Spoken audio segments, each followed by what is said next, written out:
Dyeing your clothes isn't all that complicated, especially if the original color is white.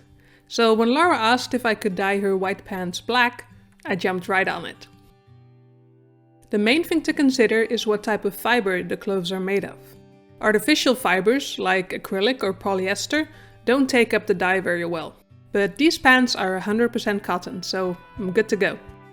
If the clothing is new, make sure you wash it before you start. That removes any finishes or chemicals from the factory, and that means the fabric will take up the dye much better. Also, remove anything that you don't want to be dyed. In this case, I'm removing the leather details. I'm leaving the label on the back, mostly because it would be a pain to remove and reattach. And there's a good chance it's made from polyester, so it might not take up color anyway. I figured I'd try something new and use a liquid dye. It seemed to be working fine until I rinsed the pants under the tap. I'm not entirely sure what happened, but this liquid dye is intended for use in the washing machine and not a tub like I did. It came with a fixative, which I'm used to applying after the dyeing, but I'm guessing in this case it may need to be applied at the same time as the dye. Anyway, this clearly didn't work. I didn't feel like experimenting more with the liquid dye, so I just went back to my trusty powdered dye for take 2. I mixed 4 liters of cold water with 8 liters of boiling water, which should give me 12 liters of water that's around 60 degrees Celsius. I dissolved the dye powder in the last liter of boiling water to make sure it mixes well.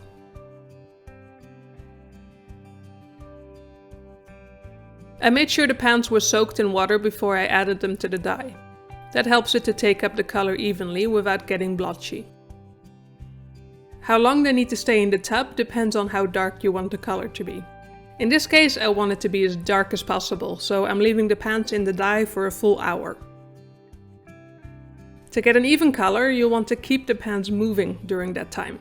If you don't, the folds can get in the way of the dye reaching everywhere, and you can end up with a tie-dye effect. And that's fun, but not what I'm going for right now. After the hour was up, I took the pants out of the dye and rinsed them under a running tap. Keep going until the water that comes off is clear. Remember to keep your gloves on, because you will stain your hands.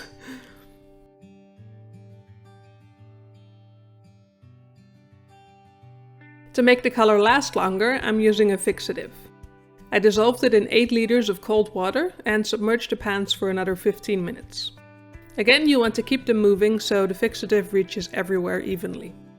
Some remaining dye might wash out and stay in the water, but that's fine. I gave them another thorough rinse.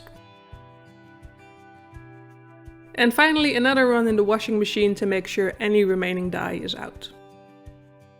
Now I can reattach the leather details. I don't have any of the thick thread that they were originally attached with, so I'm using 4 strands of regular thread instead.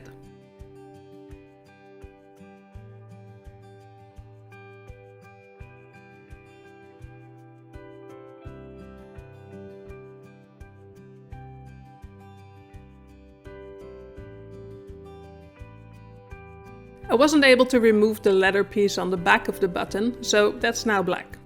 But when I sewed the front piece back on, I ended up really liking the contrast it provides to the brown leather. So, happy little accident.